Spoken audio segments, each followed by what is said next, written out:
by YGS. Today's my topic is ionic bond. It's basically a type of chemical bond.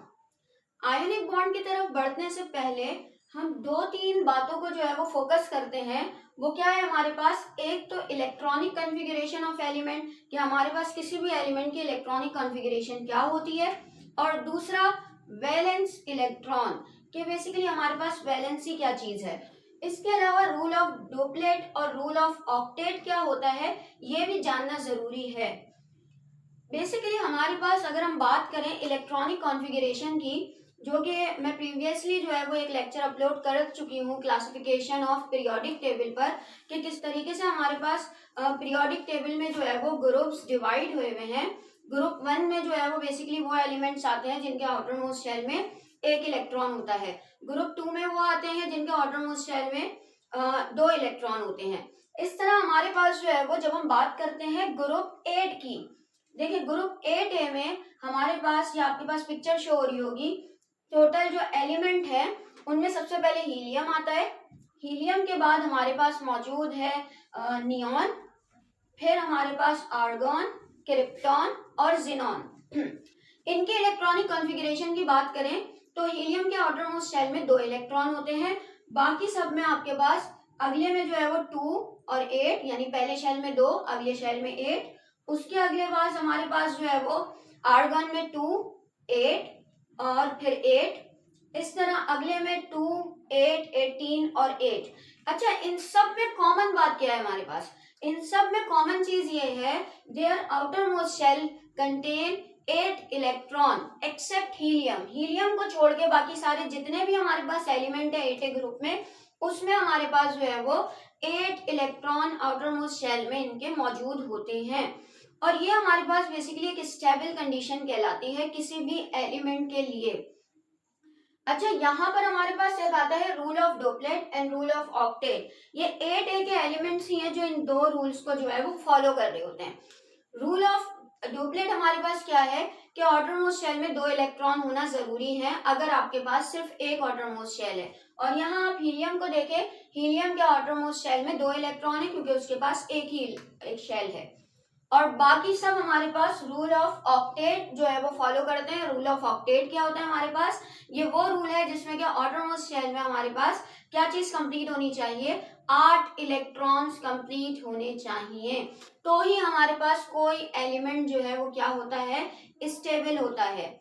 और periodic table में मौजूद 1A group, 2A group, 3, 4, 5, 6, 7A के group तक तमाम elements हमारे पास 8 से कम ही होते हैं. स्टेबल करने के लिए अपने आप को ये क्या करते हैं? इलेक्ट्रॉन की या तो शेयरिंग करते हैं या ट्रांसफरिंग करते हैं, यानी गेन ऑफ इलेक्ट्रॉन और लूज ऑफ इलेक्ट्रॉन. और बेसिकली इसी की वजह से हमारे पास कंपाउंड आपस में मिलते हैं, और मिलने के बाद जो है वो एलिमेंट आपस में मिलते हैं, और मिलने के बाद जो है वो कंपाउंड फॉर्म करते हैं. जबकि 8A ग्रुप के एलिमेंट हमारे पास नॉन रिएक्टिव होते हैं, मीन के ये हमारे पास जो है वो रिएक्शन अमूमन नहीं देते. चलिए मूव करते हैं अपने बॉन्डिंग की तरफ, अपने मेन टॉपिक की तरफ, विच इज आयोनिक बॉन्ड. पहले मैं यहाँ पे बता दूं चलो केमिकल बॉन्ड क्या है. Is basically the force between two element, electrostatic force between two element. हमारे पास 2 एलिमेंट के दरमियान जो फोर्स होती है, जो उन्हें कंबाइन रखती है, वो केमिकल बॉन्ड कहलाती है. और केमिकल बॉन्ड 3 तरीके के होते हैं: ionic bond, covalent bond, coordinate covalent bond. यहाँ जो हम फोकस करने जा रहे हैं वो आयोनिक बॉन्ड को करने जा रहे हैं. देखिए आयोनिक बॉन्ड क्या है? Ionic bond is basically the attraction between 2 opposite sign. 2 opposite sign के दरमियान अट्रैक्शन, वो हमारे पास आयोनिक बॉन्ड कहलाता है.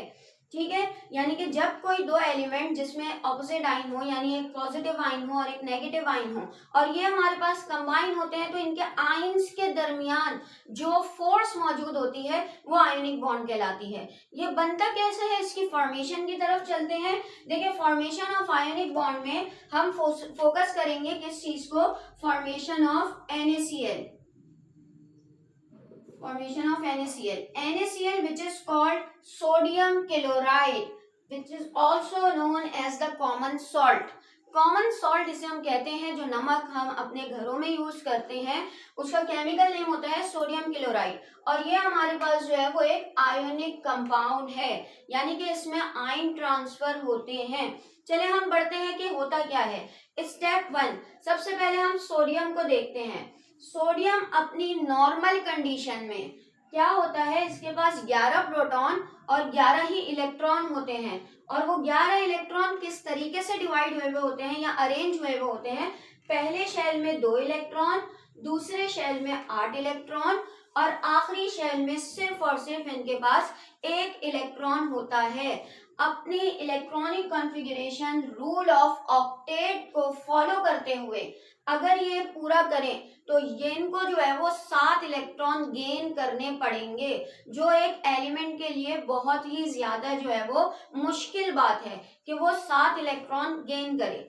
ठीक है, तो इसके लिए आसान क्या चीज होती है, ये अपना 1 इलेक्ट्रॉन भी लूज कर देती है, इस सोच में कि शायद ये स्टेबल हो जाए, शायद ये वही रूल ऑफ ऑक्टेट को जो है वो फॉलो करते हुए 8A एलिमेंट की तरह बिल्कुल कंप्लीट और स्टेबल हो जाए। ये सोचकर ये अपना 1 इलेक्ट्रॉन लूज कर देती है। अच्छा, जब ये अपना 1 इलेक्ट्रॉन लूज कर देती है तो इससे अंदाजा होता है कि बेसिकली हो क्या गया है। 11 इलेक्ट्रॉन और हमारे पास प्रोटॉन, इसके बाद सॉरी यहाँ पर जो है वो बेसिकली इलेक्ट्रॉन अब हो जाते हैं 10 और प्रोटॉन हमारे पास इसके पास मौजूद है 11, क्योंकि प्रोटॉन में तो जो है वो कोई फर्क नहीं आया। तो प्रोटॉन इसके पास उतने ही है, इलेक्ट्रॉन इसके पास हो गए हैं 10, जिसकी वजह से इसके आयन इम्बैलेंस हो गए हैं। और आयन का इम्बैलेंस होना ये बहुत ज्यादा मैटर करता है। अब हमारे पास क्या होता है, पॉजिटिव चार्ज ज्यादा है और नेगेटिव चार्ज एक कम है, तो ये पॉजिटिव चार्ज शो करने लग जाता है, यानी कि अब ये सोडियम नहीं रहा, अब ये सोडियम आयन हो चुका है, पॉजिटिव सोडियम आयन। बढ़ते हैं स्टेप 2 की तरफ। यहाँ पर क्लोरीन के साथ जो मसला है वो ये है कि क्लोरीन के इलेक्ट्रॉनिक कॉन्फ़िगरेशन कुछ ये है कि इसके पास 3 शेल हैं, पहले में 2, दूसरे में 8 और तीसरे में 7 इलेक्ट्रॉन होते हैं, यानी टोटल 17 इलेक्ट्रॉन एंड 17 प्रोटॉन। तो अपना आउटर मोस्ट शेल कंप्लीट करने के लिए इन्हें 1 इलेक्ट्रॉन रिक्वायर्ड होता है, और वो जो सोडियम ने अपना 1 इलेक्ट्रॉन रिलीज किया है वो उस इलेक्ट्रॉन को गेन करते हैं। ठीक है, अब क्लोरीन ने बेसिकली वो इलेक्ट्रॉन गेन किया, और वही चीज है कि ये रूल ऑफ ऑक्टेट को फॉलो करने के चक्कर में अपनी आयोनिक स्टेबिलिटी खो देते हैं, यानी कि यहाँ पर ये 1 इलेक्ट्रॉन ज्यादा होने की वजह से प्रोटॉन तो 17 ही है, उनमें कोई डिफरेंस नहीं आया, तो हमारे पास जो है वो इसमें नेगेटिव साइन जो है वो शो होना शुरू हो जाता है, यानी ये हो जाता है फिर क्लोरीन नेगेटिव, यानी कि इसके पास इलेक्ट्रॉन ज्यादा हैं और इसके पास इलेक्ट्रॉन कम है प्रोटॉन के मुकाबले में। ठीक है भाई, अब यहाँ पर इन दोनों को अंदाजा होता है कि ये हो क्या गया है, बेसिकली ये लोग आयोनिक अनस्टेबल हो चुके हैं। तो अपनी स्टेबिलिटी को दोबारा मेंटेन करने के लिए ये बेसिकली एक केमिकल बॉन्ड बनाते हैं, और वो केमिकल बॉन्ड हमारे पास कहलाता है आयोनिक बॉन्ड, क्योंकि वो बॉन्ड हमारे पास बेसिकली कंबाइनिंग पावर है between 2 ions, 2 opposite ion, 2 opposite ion के दरमियान जो हमारे पास फोर्स ऑफ इलेक्ट्रोस्टैटिक फोर्स है वो हमारे पास जो है वो क्या कहलाती है, आयोनिक बॉन्ड। अब यहाँ पर हुआ क्या है, वो आप देखिए कि वो पॉजिटिव आयन और नेगेटिव आयन ये दोनों हमारे पास मिले और दोनों ने एक दूसरे को क्या कर दिया, न्यूट्रल कर दिया, कट हो गए, एक पॉजिटिव एक नेगेटिव, और ये हमारे पास जो है वो एक न्यूट्रल एलिमेंट बना जो कि हमारे पास कहलाता है sodium chloride, which is an ionic compound. तो आई होप कि ये लेक्चर आपको समझ में आया होगा कि आयोनिक बॉन्ड किस तरीके से बनता है, क्या इसके पीछे केमिस्ट्री होती है। तो अगर तो ये आपको लेक्चर समझ में आया है तो इसे अपनी क्लासमेट्स के साथ जरूर शेयर कीजिएगा, पढ़ाई पर फोकस करते रहिएगा और अपना ख्याल रखिएगा। Thank you.